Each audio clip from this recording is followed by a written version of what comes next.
I have over 19 years of healthcare experience and began my career as an energy medicine practitioner while working as an oncology nurse at a Seattle area hospital. My skill in moving energy combined with my medical background have been a catalyst for change in many people's lives. I hope the next hour will be transformative for you as well. Good morning and welcome to the Manuchehri Show. We are live here just outside of Seattle. And of course, we know people are listening from around the world, and we so appreciate your desire to be here and to participate in this fun evolution of awareness. As you know, one of my favorite things to do on the radio is to interview other people who I believe are on the leading edge of thought. And today is one of those days, a very exciting interview.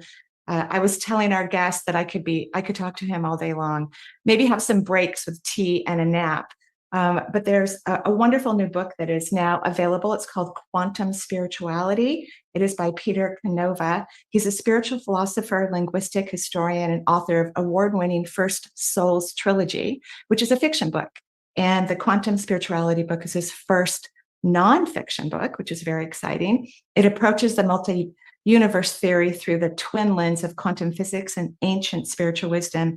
And of course, this first and his latest book, Quantum Spirituality. So welcome to the show. So lovely to have you here, Peter. It's nice to be with you today. Yeah, it's really lovely.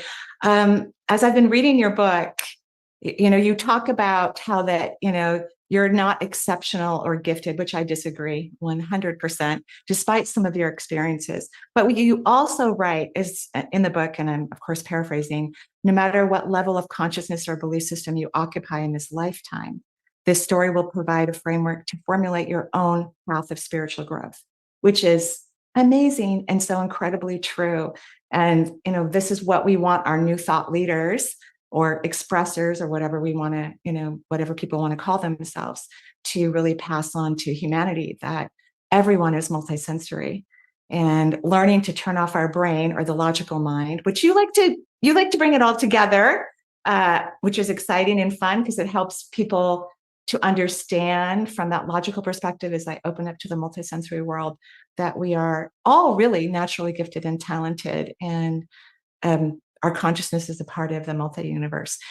So in your book, you describe your very first experience as a medical intuitive. Do you mind sharing, this experience? Sure. So long ago and far away, when I was in my 20s, I was attending a course on what was called ESP back then. It's kind of term that's fallen out of use, extrasensory perception. But essentially what it really boiled down to was trying to help people get in touch with their intuitive side. And on the very last day, we did an exercise of medical intuition.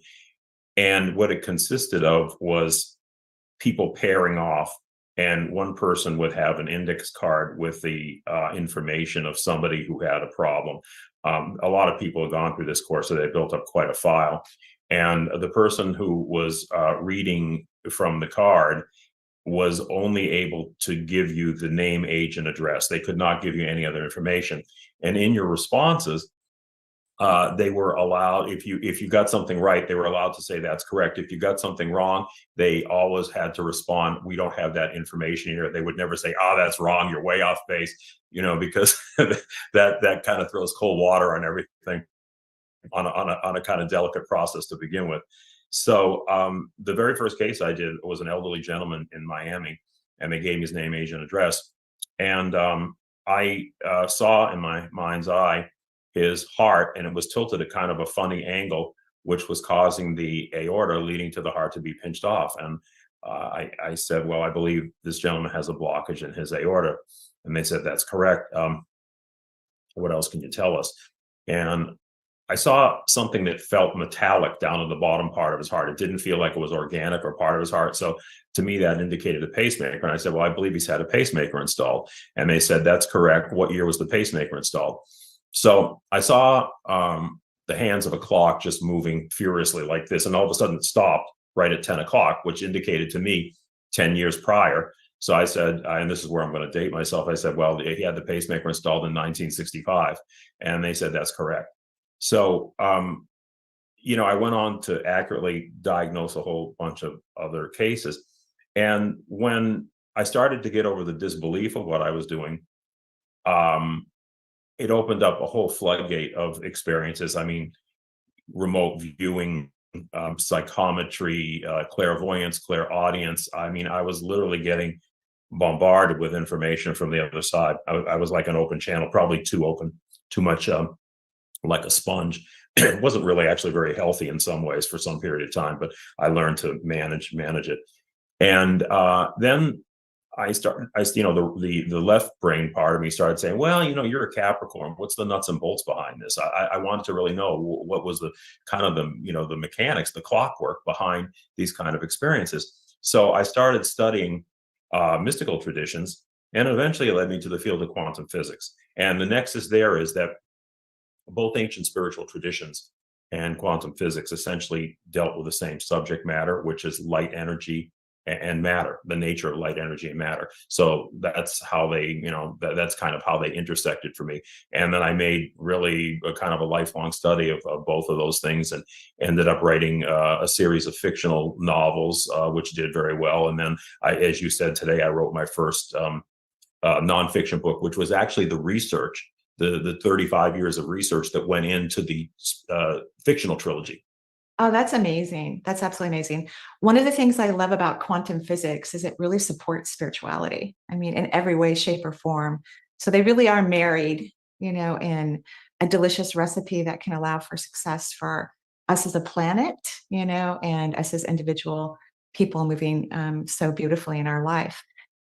Throughout the book, you give instructions even at the very beginning, because you want your book to help people to grow and expand and to feel that they're more in a co-creative dance with their reality than they may realize. And you talk about subatomic particles, which is really, I'm in love with subatomic particles. I have been all my life, actually.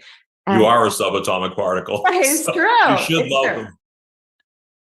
It's true. I just love them so much. Everything, as you said, is subatomic particles. Everything is energy. But you talk in your book how people tend to pay attention to the 1% of the material aspect, that is part of our experience here in this third dimensional space. And we ignore the 99% of the active molecular exchange that is actually creating our reality.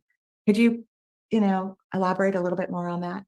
Yeah, well, as far as the atom is concerned, only 1% of it is mass or matter. The other 99% is light energy and space.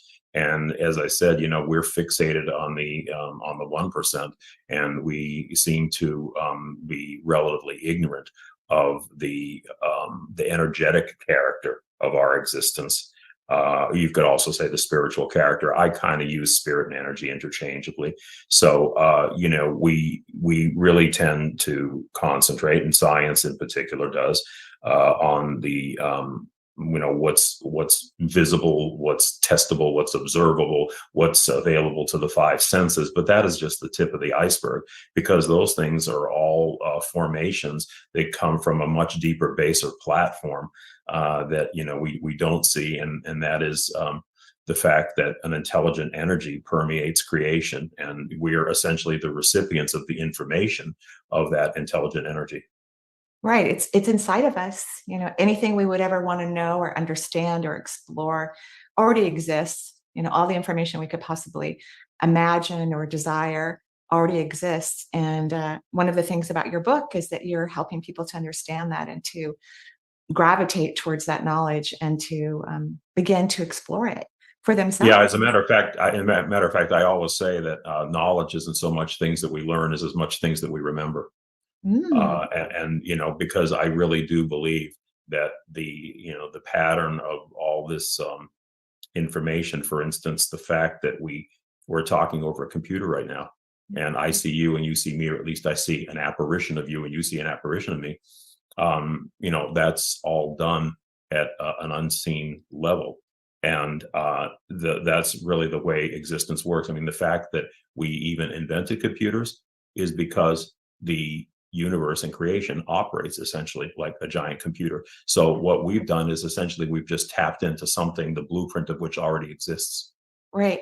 And it shows that humanity's consciousness is expanding. We need more information so that we can continue to expand. And so now we have, mass technology throughout the world.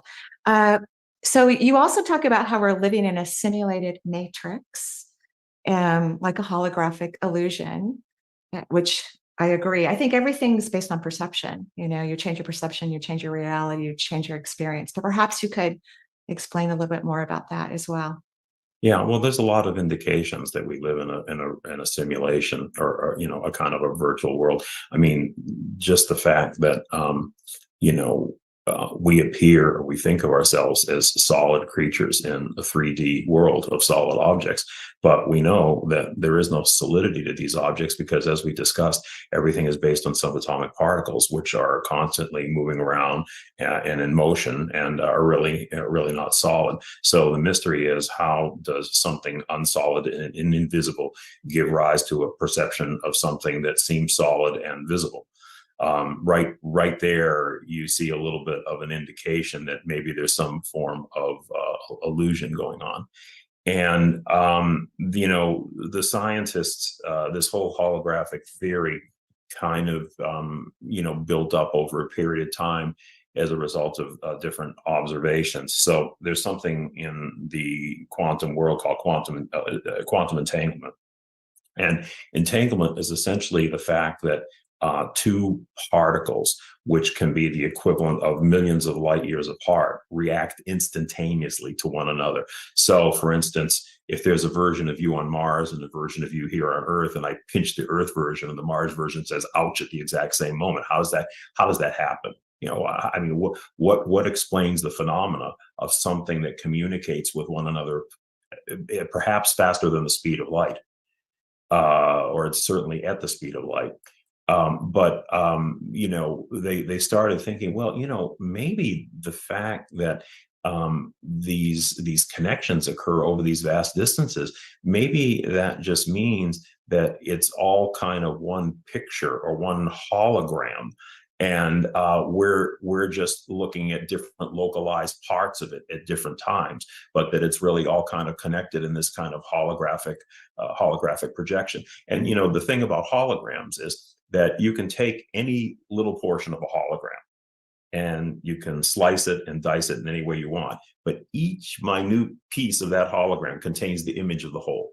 That's how a hologram works. So they started thinking, well, maybe this is the way the universe works to explain some of these phenomena, like quantum entanglement. And then it actually went several steps further and got very interesting when they started studying black holes. Because what they found out was that, and this is hard to grasp, so I often have to give an analogy for people to really understand it. But the information inside of a black hole that makes a black hole what it is, because everything is a matter of information. We're all literally a bunch of walking algorithms of information, and you would think that everything that describes a black hole is inside the black hole, the volume of the black hole. But what they found out is that that's not true. The information in a black hole is actually contained on the outside of the black hole in an event horizon, and it's projected inward. So the analogy I use to make this more understandable to people is, imagine there's a bucket, and you would and say the bucket is our universe, and all the information about our universe, the Earth, us, and everything else, at least it appears to be inside that bucket. Now you would think, okay, well, the volume, the inside of the bucket is where all this stuff happens. But what we're learning is, no, it's not. It's actually on the outside skin of the bucket, in 2 dimensions, and it's projected inward, as if it's a 3D appearance. So we're getting all these hints that what we think of, we may be kind of like, if you remember the old Star Trek series where they used to go to a holodeck, and they used to be able to project themselves into any situation or environment. It was very, very real. And in fact, they could actually immerse themselves in this and feel that they were part of it. This is like something like what we may be experiencing, actually. Yeah. The way I look at black holes, and they're vast, they're huge, is they're really a portal of nothingness, and everything exists within the nothingness. And so that's why when you're in this expansion where, of emptiness, if you will, but it's really not empty, that you see through the membrane of this beautiful tunnel of delight and expertise and surprise and wonder and beyond anything we could possibly imagine, that then information starts to seep through the device or the energy that has been created. Yeah, and another interesting way to look at black holes is that they contain so much information, they literally collapse in on themselves Oh, and suck in everything around it. So maybe black holes are a super consciousness in a way, yeah, whatever's inside the true. black holes. I've always been very attracted to them. Yeah, Yeah. yeah, no, that's a really cool way, a super consciousness. So literally, they actually do kind of collapse on themselves. I mean, that's something scientifically has been noted. Eventually they evaporate. That's incredible. Wow. It's almost like they're portals in a way, like they open up somewhere in the universe and, you know, maybe something or someone or some being of energy that we don't know yet in our consciousness Yeah, dive into that. I often they theorize something called white holes, which is the opposite of a black hole. Whereas black holes suck everything in, white holes spew everything out. So it could very well be that a black hole in this dimension is a white hole in another dimension. Now, That is so cool. that's just a speculation that I've kind of always had kicking around in the back of my mind, but it keeps coming up. So maybe it's true. I think it's true. I really do. I think it's absolutely true. And you just really shared with us what happens to an individual when they allow themselves to open up to the consciousness that is available to us beyond this 1% focus on the material world. There's so much for us to know. There's so much for us to explore. And we're barely touching the tip of the iceberg, but as humanity awakens, like reading the information in your book, which is truly your desire, that's what you truly want, it's for the human race too. I mean, not that you're invested in it, but you would love for individuals to have an awareness beyond the limitations that scare the gajeebies out of them and get them trapped in painful experiences that are just part of a very low vibration of energy, that raising their vibration and being and holding that vibration into a frequency that allows them to have all kinds of magnificent awarenesses. And this book allows that to happen for individuals. It in a way, it is a portal that allows. Well, the way I put it in the book is what I'm trying to do is provide a basis of information for people and connect a lot of dots, both the right brain and the left brain, so that I try to bring both faith and science and mysticism and psychology and a bunch of disciplines together and show their connections, how they're pointing towards the same cosmic messages for us to learn. And the reason I wrote it is, I think I stated right up on the front of the book, is, do you want to live in the basement or do you want to live in the penthouse? Yeah. When you if you're living with limited beliefs, you're kind of cutting off a lot of things and living in the basement of life. Whereas the more you have experiences with higher consciousness and awaken yourself to a higher vibration where you can have experiences that can help guide your life onto better paths, then you start living in the penthouse and you see the full panorama of life. Agreed. And this is just such a beautiful message that needs to be expressed with as many people as possible so that humanity can soak it in and recognize that they are creating their reality. And if they change their vibration, they can have a completely different experience regardless of their surroundings at this moment.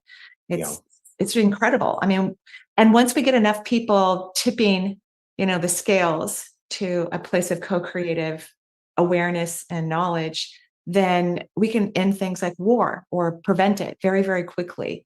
I mean, when we talk like that, it sounds so idealistic, I guess, and, abstract to people. But I can tell you honestly that since I tuned into this, and I viewed myself as a person who was sort of like in front of a radio trying to, tune it perpetually. And finally, I got on a channel and it started coming through and I realized it was there 24/7. It's just that I needed to attune to it.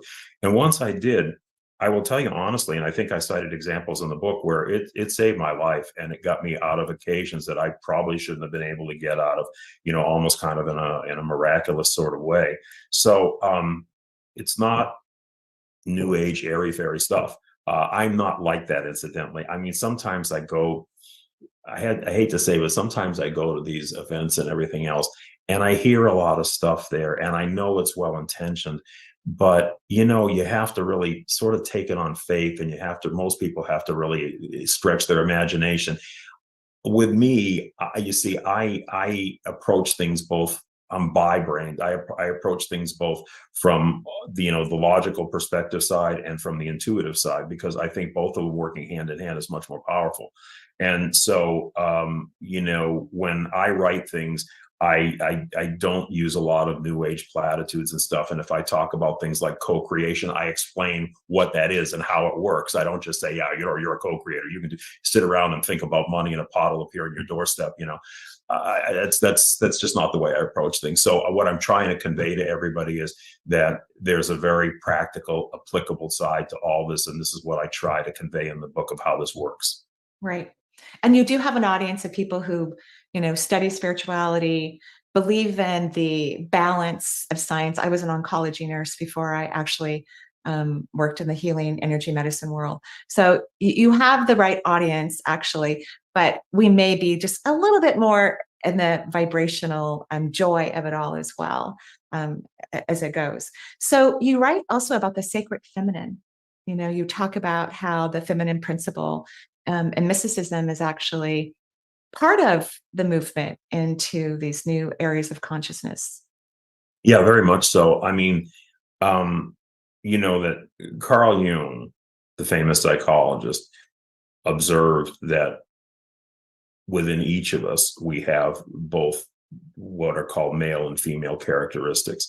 And this is not to get into the gender movement at all. It's got nothing to do with that. What that really means is we have, the bi brain, we have the logical, intuitive side. We have the logical side and the analytical side, and then we have the intuitive and the feeling side.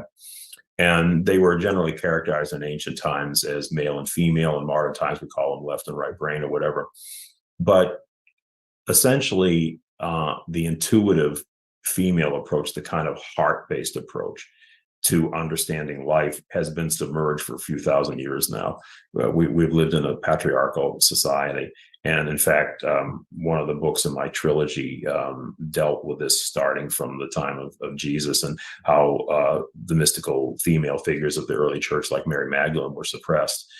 And along with that suppression, I think we really lost a lot. And particularly in the Western world, we lost a sense of a higher purpose. We lost a sense of a higher self to help guide us. And I think that that's coming around full circle again. I mean, I know that when I used to go to these sort of spiritual events and everything years ago, there would be 299 women in the room and me. and now if I go to the same type of things, it's almost like 50-50. So I mean, to me, that's a little bit of a sign there that people are, awakening to other parts of themselves, that we're becoming more actuated, complex beings in the way that Jung described when he said, because when the two work together, it's power. And in Jesus, back in the Gnostic gospel, said the same thing. He said, when the male becomes the female and the female becomes the male and the two become as one, then will you realize the kingdom of heaven and move mountains. Yes, because we're just meant to be balanced in these energies. Not one is supposed to be more obvious than the other. They're supposed to work together, in collaboration. Yes. And it's just energy. You write in here that when we start to move into these female orientations, there'll be less emphasis on violence and more on coexistence, harmony with land and nature, consensus rule of governance, which is lovely, lack of hierarchies, goddess worship, and prestige from contribution, not conquest.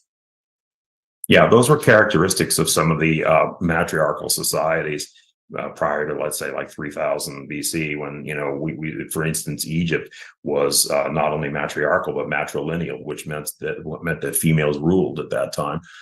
That switched around for a lot of historical reasons that we won't go into right now. Well, those were characteristics. I've had full visions of times on earth when women ruled. So, so we can always talk about it. We don't have to, of course, but it really did exist, even though it's not in our actual real history, or whatever that might mean. It actually was a time in reality that it existed. So congratulations as well, because Quantum Spirituality has won 3 titles in the 2023 National Best Book Awards. And so congratulations. I'm so happy for you. It's wonderful. Yeah, thank you. That was the um, first award. We've entered into a number. The publisher put the book into a number of award competitions. This was the first one, and it actually won in 4 categories: finalist in 1 category, winner in 3 other categories, which was really pretty phenomenal. Actually, the trilogy that I mentioned before has already run 25 national and international book awards. So we're starting to push 30 awards now, which is, pretty. It's really nice. It's amazing. Congratulations. We are so excited about your new book, Quantum Spirituality. I know, there's certain books on the planet that you could read over and over again or kind of skim through, and your energy will stop at something that can reignite the vibration that was meant to be part of the written material. And I think your book is one of those books that people could, skim and read for decades and allow the magic for each person, their own individual needs and desires, for it to jump through and kind of recalibrate their particle mass to realign themselves back into what they really want and what they really want to experience in the truth of, the multi-universe. So thank you so much for writing this amazing book. Well, thank you. I would really encourage your listeners to go to my website, petercanova.com. That's PeterCanova.com. There's information about the book, Quantum Spirituality, and the trilogy, as well as a portal to my own podcast called Quantum Spirituality. And I'm just in the process right now of writing a really interesting article for several publications about information theory and about how information is really one of the fundamental thing that directs the universe. If you go to that website, you can find out all about these things. Great. Thank you, Peter, so much for being on the show, and wish you continued success in all of your writings. And thank you again for being here. Thanks very much. Nice to be with you. Yes, it was lovely. And we'll take a break here on the Marie Manuchehri Show. We'll be right back.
Back to the Marie Manuchehri Show. We're live here. I'm just in the Bothell area, and Jen and Benny are in the studio taking care of everything for us, which we're thrilled about. So we just finished our interview, and now we're going to take questions. We're going to take lots of questions, but I just want to point out a couple things. I just finished my very first module on my new class about multisensory mediumship on the Shift Network. It was incredible. You can still register for this class.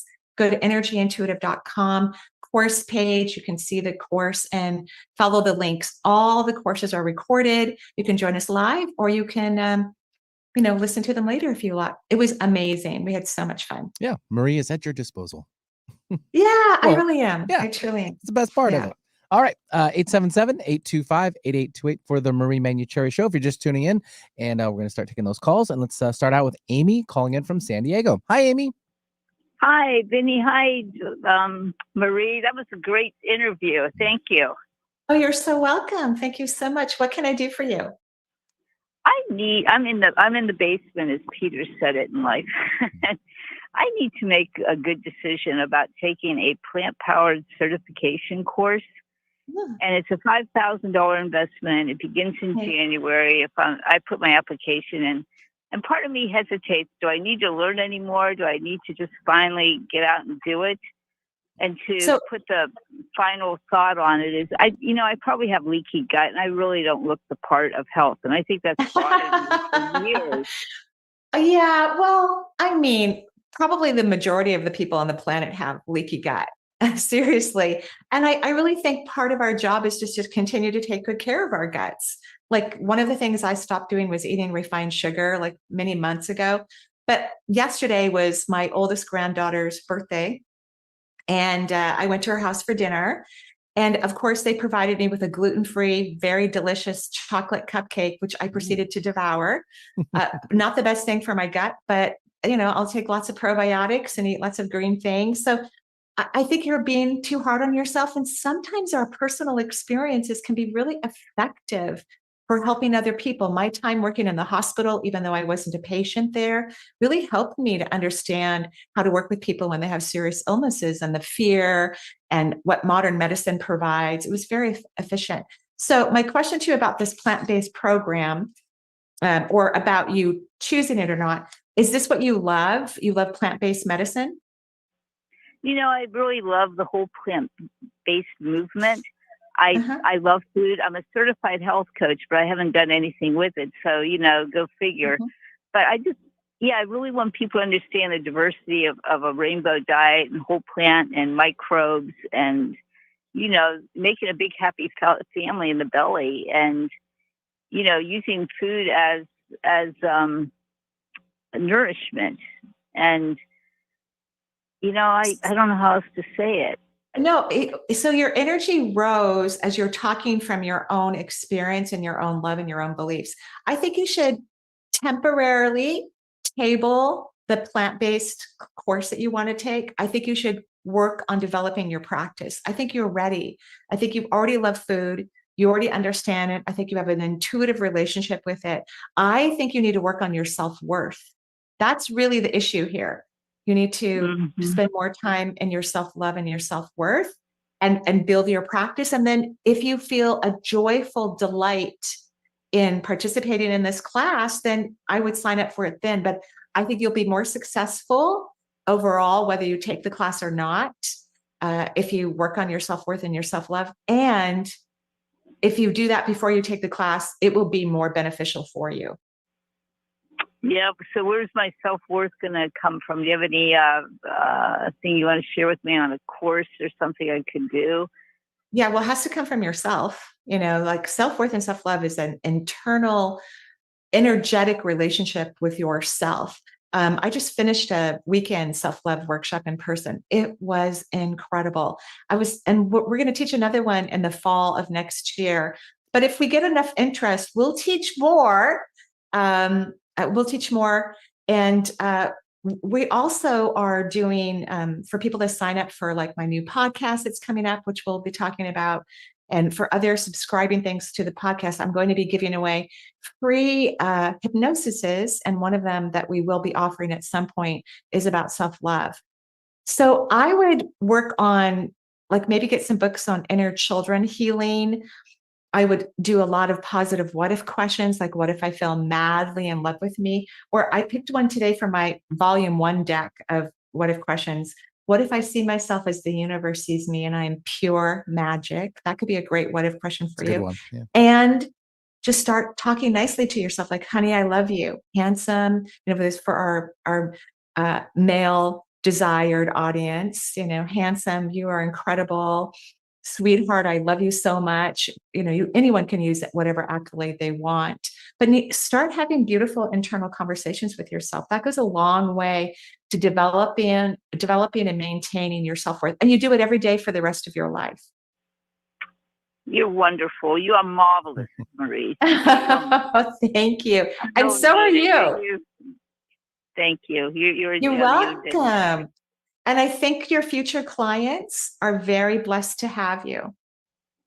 Oh, thank you. That means a lot to me, Marie. Very much. Good. Thank you. You're welcome. Have a beautiful day. Bye-bye. Bye-bye. Yeah, thanks, Amy, for joining us from the San Diego area. And yeah, that's of course. You gotta self-love is all about yourself. You gotta start there, right? It's a relationship with yourself. And I think humanity is just kind of terrified of this concept, mostly unconsciously. And I think it's because what we think we're afraid of, like poverty or health issues or loneliness, things like that. Yeah. We're really not afraid of those things. We're like cockroaches. We know how to work, in the challenging and difficult spew of, the sewer, so to speak. But we're terrified of our magnificence, literally terrified of it. It scares the bejeebies out of us. But yet we all desire to embrace it and allow it to formulate in our life in a way that is delicious. That's right. Yeah. Got to do it. All right. 877-825-8828 for the Marie Manuchehri show today. And if you'd like more information about Marie, hit up energyintuitive.com. That is the website. So let's stay south and we'll take Juliana, who's calling in from the Bay Area. Hi, Juliana. Hi, guys. Hi, Marie. I'm currently working with a naturopath, so I'm off sugar, gluten, dairy, coffee, and it's really helped with the inflammation. That's why I went to her in the beginning. But I still have this watermelon-sized ball in my lower abdomen. So I was wondering if you saw anything, or if I just have to fall in love with people asking if I'm pregnant and just really embrace this. I'm so 43, So you have swelling in the abdominal area, which sounds large per your description of watermelon, correct? Right, it is. And it feels like something different than swelling. Like it's just a big ball. It's not super hard, Yeah, no, it's very fluid base. It's very fluid base. Have you had an ultrasound? Have you had an ultrasound? I haven't done that. I just want you to have an ultrasound just to rule things out. I actually think this is related to your lymphatic system. So there's something going on with your lymph nodes and your lymphatic system, which the fourth chakra governs the movement of fluid throughout your lymphatic system. And you're not having efficient movement of the lymph nodes. I think it's great you're working with the naturopath. I think it's wonderful, but it's very fluid retention, and it's not, I don't see an actual sac, but it is almost like it's in a sac. It's really interesting. It looks like, what did you say? I said it's even though I don't see like a membrane holding fluid in your abdomen, it is like a sac. Like it's not like it's moving up your chest or down your legs. It's staying in this lower abdominal area. So I'd love for you to have an ultrasound or whatever modern medicine would recommend.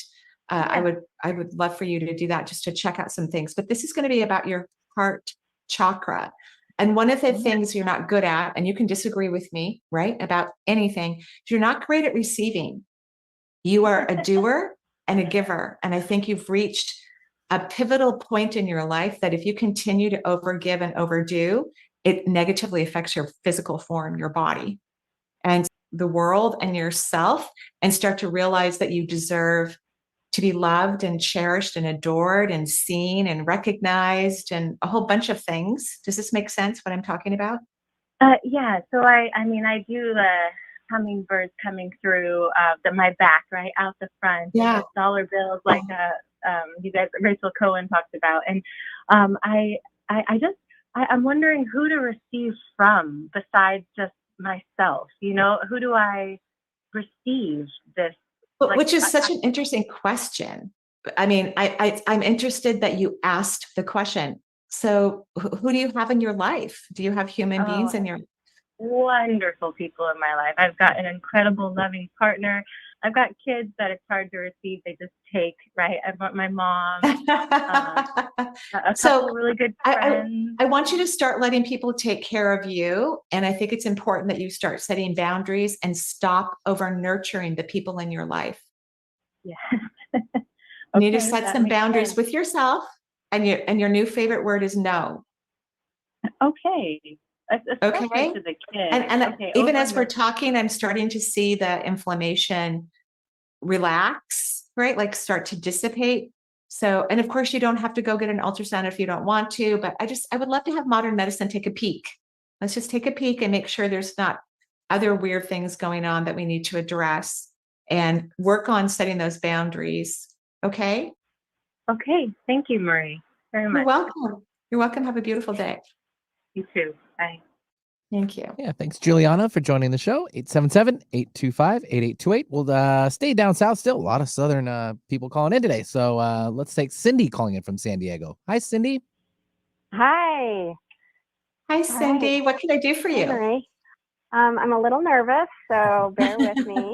I have had a session with you before, and I've been working on not being terrified of my magnificence, but it's ongoing. And I've switched out of my corporate career, and as of July, I'm full-time in my intuitive business, and I've created sort of a new modality, and I just wanted to see what you see. I think I'm terrified and excited, but I'm curious if you're seeing anything in my energy. Well, I'm very proud of I see the fear, like you're so scared. And I don't want you to don't look at as the fear as something telling you to not go in that direction. It's really not saying that. I want you to look at the fear as resistance, and your job is to walk towards the resistance. Always walk towards the resistance. So this is also an indicator that you're on the right track, because your ego is trying to scare the bejeebies out of you so that you don't move forward in the recognition of your own, multi-universe abilities and awarenesses. So I think you're on the right track. I think you made an excellent decision. I'm giving you the same homework I gave our first caller, working on your self-worth. So for an example, every time I go deeper in my ability to love myself, which is a very interesting and highly personal experience, I become more successful. I get more opportunities. I have different ideas about even building my business. So that it does actually play in our work world as well. Also, my family becomes more loving and our relationships become more endearing just from me creating a more authentic, loving relationship with myself. So that's your homework. All right. Any what if questions or anything for me? Yeah. What if I really am as incredible as I'm starting to believe I am? Okay. All right. That's a good I love one it. for you. And congratulations. Thank you so much. I really appreciate it. I would love for you to start saying to yourself throughout the day, honey, good job. Congratulations. I'm so proud of you. This is amazing. Okay. Thank you. Okay. I appreciate You're that. welcome. Of course. All right. Bye-bye. Bye-bye. Yeah, see you later. Thank you very much for calling in, Cindy from San Diego. 877-825-8828. We'll travel back north up where we are, and we'll have Lisa calling in from Seattle. Hi, Lisa. Welcome to the show. Hi, Benny. Hi, Marie. Thanks for taking my call. Sure. Of course. What can I do for you? So I have a niece who has been fighting a rare cancer called like choriocarcinoma. It's very rare. It's gestational. She has a little 3-month-old baby boy and 2 other very young sons under 4. And it's moving really fast through her body, right, in her lungs and in her brain. Sorry, I just was hoping you could like scan her energy, and I've been sending her Reiki energy, and yeah, carcinomas can move pretty quickly. I mean, all cancers have different types and different aggressiveness of it. She's a very strong person. You know that, right? Yes. She's incredibly strong. Incredibly She strong, which is part of her gift, but also part of the reason why she's having this experience is so that she will let people love on her and take care of her and enjoy her and all of that. what I would recommend for her, because she's trying to take care of everyone else too during this time. And of course, she has young children, so that makes it very challenging. But can she have time in each day where she only focuses on herself, where she learns to only focus on herself, where she learns to be vulnerable with the world, so that we can get her anatomy and physiology to turn the page and get these cells to operate in a different way? Okay. That's something that's going to be critical for her. And she doesn't know how to do that. She's young. We don't really understand that concept typically in the human realm until we're in our 40s. We just don't really stop and go, oh, wait a minute, what about me? Wait a minute. We don't do well, that's for sure happened to me. I mean, that's definitely something that happens during like the menopause kind of phase that you go through. You just, everything flips. You like, I was the mother for so long, and then it was like, okay, now it's time to take care of me. Right. So if she could start to do that now, we could begin to see changes in her body. I would also, she hasn't started chemotherapy or things like that yet, correct? She has actually. It's in her brain, so she's getting radiation every day. That's a really big concern for her mother, my sister, because that's not good for the brain. And she's got low dosage of chemo, but right now her white blood cell count is so low they had to stop that. They're trying to shrink the brain, the tumors in her brain, because she's had a brain bleed and her left side now is paralyzed from that. Right. Because for some reason, she doesn't show up to me as if she's received chemotherapy, which probably means it's not working. Very low dose. Yeah. And they've stopped it. It's not working. Right. It's not working. The reason why I was also bringing it up is it would be nice if you could get a hold of, and maybe Benny can look this up, although they don't always take people to work on who've had chemotherapy, which I think they should reevaluate that. But it's Dr. Bankston, I believe is the correct name. He wrote The Energy Cure. And they have people who volunteer, who've been trained to work on individuals who have significant cancers. And the last time I spoke with him, they were not taking people who had chemotherapy, but he may have changed his tune. As I shared with him that I work with people who have chemotherapy. They do a really cool healing modality called cycling. So if you could look them up, and if you need help with that, you can write to energyintuitive.com and we will send you a link. Yeah, it is Bankston. Bankstonresearch.com. Bankstonresearch.com, because they've had really great success. And I do like their cycling technique, because we need something to work really fast for your sister. And cycling is a very quick technique. In fact, even you could listen to his audiobook. It's written too on how to cycle, and you could perhaps start to do that as well for her. But I don't think her chemotherapy is working. I truly don't. That's why I couldn't see it right in her body. It's not working. I wish more and more American hospitals and doctors, oncologists would, and maybe yours did, but it's not a standard of care yet, where they take tissue samples of cancer, send it off to a lab, use the chemotherapies that are recommended from the American Medical Association to see if they actually work. And if they don't, then they can, unfortunately, it's not a standard care practice like it is in other countries. It's oncologists know about it, but they rarely talk about it. Not all of them, but unfortunately still a large majority of it. They will actually, if a patient requests that, they will help in that endeavor, but it is an out-of-pocket expense. It's not covered by insurance where it should be. Because we shouldn't waste time on people putting harsh chemicals in their body if they're not going to actually be effective, right? Is the radiation working? Well, gamma knife and radiation, I think it's helping a little bit with her brain, but she has so much swelling. It could be creating more problems as well. But at this point, because they want those tumors to shrink, I do think it's a good idea. I do like the radiation aspect that they're using right now. But I think the best next thing for her is for you to reach out to the Bankston people and see what they have to offer, and perhaps have the family learn the cycling approach. Okay. And I will actually put her in my own cycling. Okay. Okay. Thank you so much. I really appreciate it. You're welcome. And I'm sending you all a ton of love. And I want you to Thank just you. love each other in this moment. Just love each other deeply Yep. and enjoy each other as much as you can. That's what we're doing. Yeah. Good. Thank Good. you I'm so proud much, of you. Marie. Good job. Thank Good you. job. Yeah. You're thanks, welcome. thanks, You're welcome. Have a Lisa. beautiful day. Yeah. Thanks, Lisa, for calling in from the Seattle area. 877-825-8828 for the Marie Manuchehri Show. We have a couple lines open. Maybe sneak in before the end of the show. We will take now Annie calling in from Salem, Oregon. Hi, Annie. Hi, Benny. This is Annie, and hi, Marie. Hi. I'm a first-time caller. I've Yay. never called Oh, before, thank you. you're new to me. I'm soaking Oh, up well, thank you. everything. I'm so nervous. I can't tell you. Anyway, It's okay. It's okay. We're still nervous, too. We'll take good care of you. We Mhm. promise. oh, thank goodness. Anyway, I'm grateful for this opportunity. I would like to request a general reading.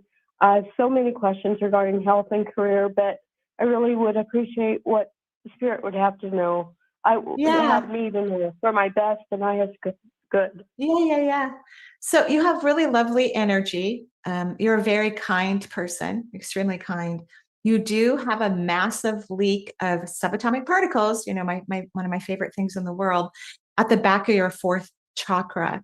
So this leak makes it difficult for you to receive. It makes it difficult to change things. It makes it difficult to heal because everything requires the movement of energy. And when you don't have a lot of energy in your body, it can make it difficult for your body to heal. It can make it difficult to co-create.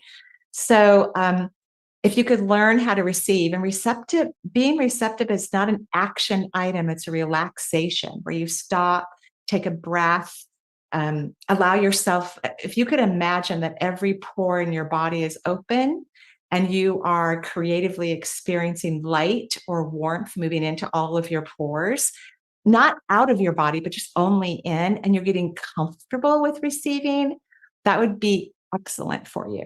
And I think you're going to understand this very quickly, and it's going to make a lot of sense to you because you're going to feel it. You're going to go, oh my gosh, this feels so good. I need to learn to be receptive. Sometimes people who, like in your case, leak energy, they're kind of afraid of the world, honestly. And so they don't allow themselves to be receptive. They're picky about when they are receptive. But we need to learn to be receptive in every moment of our existence, because that's where information comes from, knowledge, healing, awareness, consciousness. So that's what I would recommend that you start doing. Thank you. Can you tell me, I think I know, but you can confirm how many spirit guides I have? I had 5. Oh, I think you have 17. And 17, when we look at numerology, it comes down to the number 8.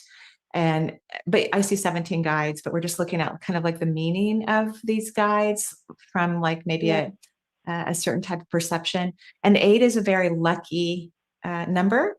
And so you're actually very lucky. So if you start receiving, your life is going to change rapidly.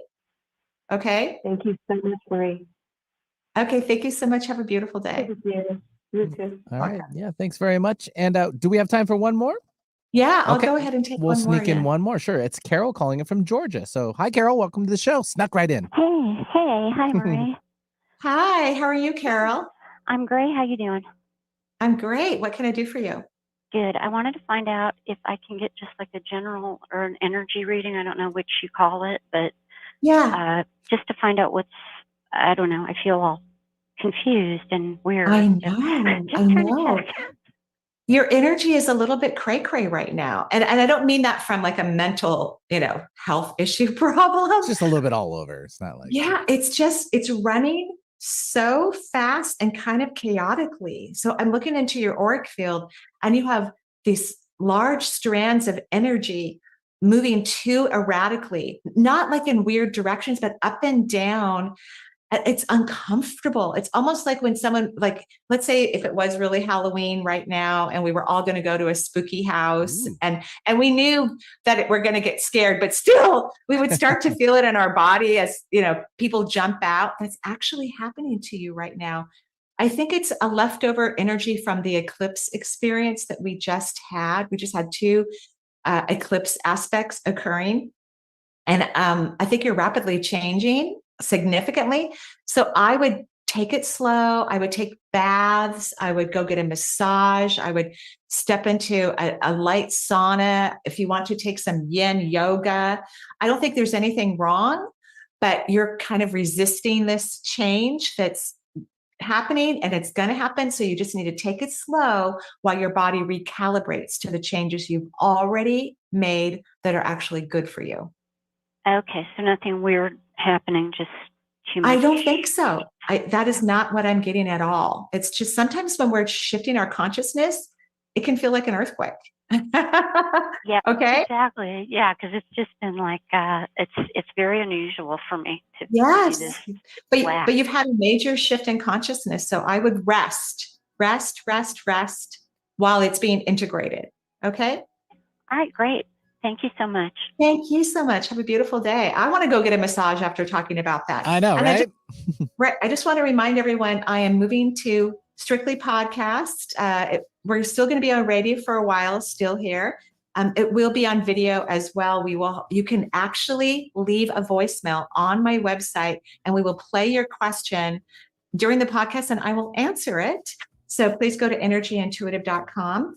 And I have tons of classes happening right now. I'm also going to be at East West Books and Gifts on November 19th. They have a grand opening and I get to be their keynote speaker. So it's between 2 and 2:45. Just head over to Edmonds. You can go and check it out. I'm happy to be there and thrilled to welcome in their brand new bookstore. We've missed them. Thank you, Benny and Jen, and thank you to all of our callers. And we're so grateful that Peter Kavanaugh was able to be on the show. I didn't say his name correctly, but you all know. Canova. Canova. Thank you so much. Sure. Thank you, everyone. Bye-bye for now.